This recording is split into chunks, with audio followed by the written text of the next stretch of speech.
আসসালামু আলাইকুম ভাইজানেরা, আমাদের সকল কর্মী ভাইয়েরা একসাথে তবরক গ্রহণ করব ইনশাল্লাহ। প্রস্তুতি চলছে।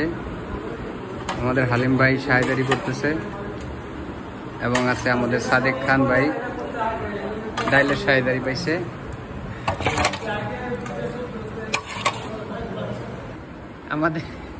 আমাদের পীর ভাই কাজ করে খুব ক্লান্ত হয়ে গেছে, কখন খাবার দিবে সেই টেনশনে আছে, খাবারের অপেক্ষায়। হ্যাঁ, তবরকের অপেক্ষায় মাথায় হাত দিয়ে কখন দিবে খাবার। এইজন তবরক কি পাইছেন? যাক, হাসি দেন। আমরা সকলেই তবরক পাইলাম মালিকের দয়ায়।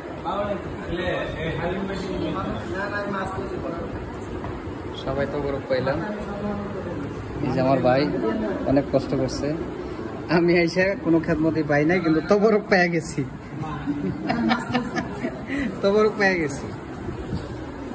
এই যে আমাদের মাজারুল ভাই, বাবু ভাই, নয়ন ভাই। ভাইজান, মালিকের নাম লয়ে শুরু করে দেন। জি, যারা যারা আমাদের সাথে আসতে চান কালকে চলে আসেন। কালকে খেদমত আছে দিনে, নাকি 10 তারিখ খেদমত আছে? দিনে রাত্র খেদমত আছে। যারা যারা আসতে চান আমাদের সাথে শরীক হয়ে যান। হ্যাঁ, আলু ভর্তা ডাল মালিকের দয়ে যায় মিলে ইনশাল্লাহ খাওয়া যাবেন আমাদের সাথে।